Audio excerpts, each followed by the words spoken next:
Assalamu alaikum dear students. This is Mansur Ali Narejo. In today's lecture, we are going to learn about the bioenergetic and role of ATP. So let's start.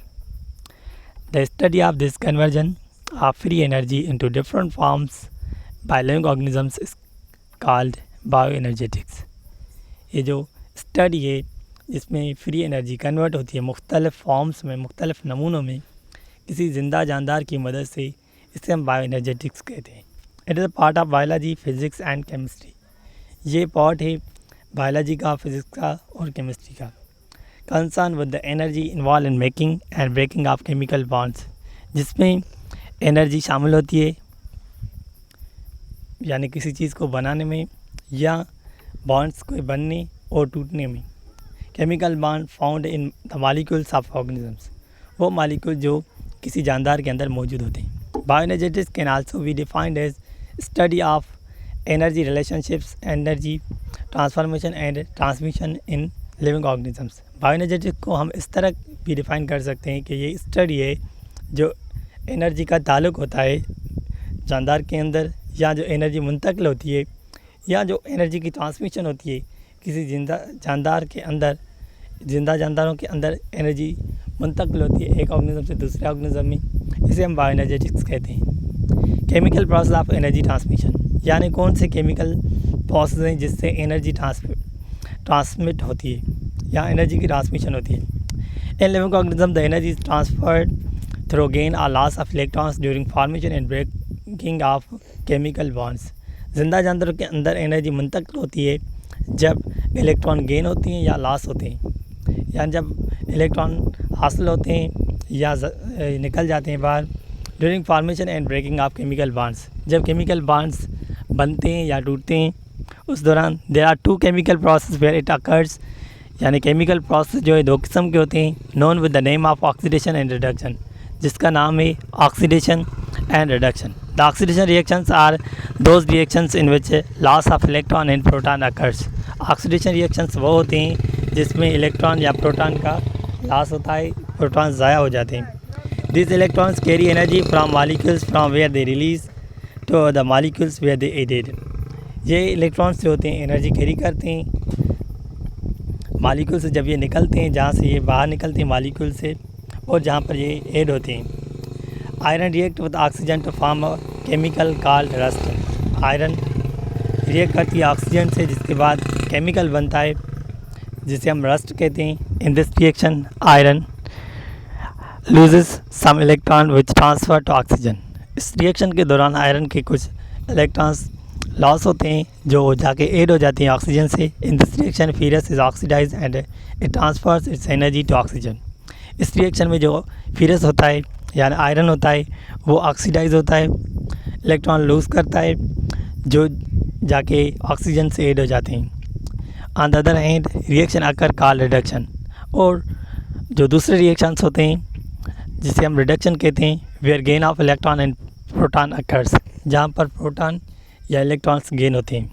This gain of electron also brings energy which is stored in it. ये जो gain है electrons का, इसमें भी energy शामिल होती है, energy जमा होती है.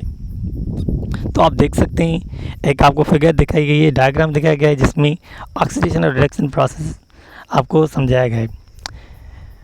B oxidised compound, B oxidising agent. B is reduced gaining electrons. B जो है रिड्यूस हो रहा है, इलेक्ट्रॉन गेन कर रहा है, रिड्यूस कंपाउंड बी. और अगर हम ए की बात करें, A is oxidise, A oxidise हो रहा है, लूजिंग इलेक्ट्रॉन्स, यानी जब वो इलेक्ट्रॉन लूज़ कर रहा है तो वो ऑक्सीडाइज हो रहा है. तो ए क्या है, ऑक्सीडाइज कंपाउंड है, और बी जो है रिड्यूस कंपाउंड है. तो इससे डायग्राम को देख के आप समझ सकते हैं ऑक्सीडेशन और रिडक्शन. और उसके बाद in the living organisms this oxidation reduction और redox reactions occurs continuously to transfer energy from one molecule to another molecule. यानी जिंदा जानदारों के अंदर जो ये जो ऑक्सीडेशन रिडक्शन के अमल है, जैसे हम रिडॉक्स रिएक्शन भी कहते हैं, एक ही वक्त होते हैं जहाँ पर एनर्जी मुंतकिल होती है एक मॉलिक्यूल से दूसरे मॉलिक्यूल्स में. Without these reactions energy transfer become impossible in living systems. In reactions के सिवाय यानी जो एनर्जी मुंतकिल होती है वो नामुमकिन होती है. Energy currency in living organisms, यानी एनर्जी का जो मेन जो मालिक्यूल है क्या है ज़िंदा जानदारों के अंदर। In our home we store in energy in batteries, अपने घर के अंदर हम जो है एनर्जी को बैटरी के अंदर स्टोर करते हैं। When electricity is available from usual source or when light energy is available we capture it by solar plates, यानी जब बिजली मौजूद होती है आम सोर्सेज की मदद से, यहाँ जो लाइट एनर्जी होती है जिसे हम कैप्चर करते हैं सोलर प्लेट्स की मदद से, this energy of battery then is utilised at the time of power shut down और लोड शेडिंग। और ये जो एनर्जी होती है बैटरी की हम उस वक्त इस्तेमाल करते हैं जब पावर बंद होता है या लोड शेडिंग होती है। Living organisms also have similar type of system to store energy, इसी तरह जिंदा जानदारों के अंदर भी एनर्जी स्टोर करने का एक निज़ाम होता है। This energy is stored in special molecules called adenosine triphosphate, ये जो एनर्जी होती है ख़ास किस्म के मालिक्यूल्स में स्टोर होती है जिसे हम एटीपी कहते हैं। ATP is the currency of cell. In organisms energy is liberated during any oxidation reaction, जिंदा जानदारों के अंदर एनर्जी जो है बाहर निकलती है ऑक्सीडेशन रिएक्शन के दौरान। This energy is utilised by molecules called adenosine diphosphate, ये जो एनर्जी बाहर निकलती है ये मालिक्यूल की मदद से इस्तेमाल होती है जिसे हम एडीपी कहते हैं। To form a bond with phosphate, जो फास्फेट के साथ एक बॉन्ड बनाता है। As a result the ADP becomes ATP, energy of oxidation is now stored in ATP.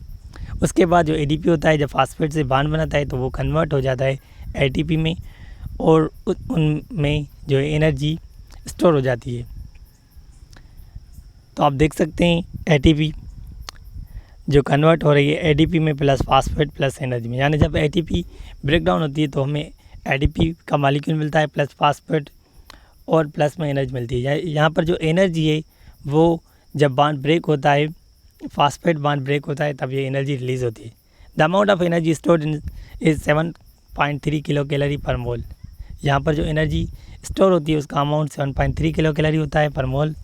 This stored energy in ATP will be utilised by living organism for performing any type of work, ये जो energy का किस्म में वो इस्तेमाल होता है जिंदा जानदारों के अंदर जब भी वो कोई काम अदा करते हैं। And transport of molecules against the concentration gradient, या जो मालिक्यूल्स होते हैं जब कंसंट्रेशन ग्रेडेंट के खिलाफ यानी लो तो हाई कंसंट्रेशन मूव करते हैं तब ये यूटिलाइज होती है। The energy is now become free liberated by breaking ATP molecules, अब जो एनर्जी होती है वो आज़ाद होती है जब एटीपी मालिक्यूल टूटता है। ATP converted into ADP plus phosphate plus energy, और ये जो एनर्जी होती है 7.3 किलो कैलोरी पर मोल, यानी ये इतनी एनर्जी हमें मिलती है जब एक एटीपी का मालिक्यूल एडीपी प्लस फास्फेट में कन्वर्ट होता है। So the formation of ATP is endergonic energy intake, यानी एटीपी की जो फॉर्मेशन होती है जब एटीपी बनता है तो वो एंडरगोनिक है जिसमें एनर्जी इनटेक होती है, एनर्जी की ज़रूरत पड़ती है। And break down of ATP is exergonic process, energy liberating, यानी जो ब्रेक डाउन है एटीपी की जब एटीपी कन्वर्ट होता है एडीपी में तब ये एक्सागोनिक होता है क्योंकि एनर्जी बाहर निकलती है, लिबरेट होती है। So student that's all about today's lecture. If you have not subscribe my channel please click on subscribe button to get notification of my upcoming videos. Thank you.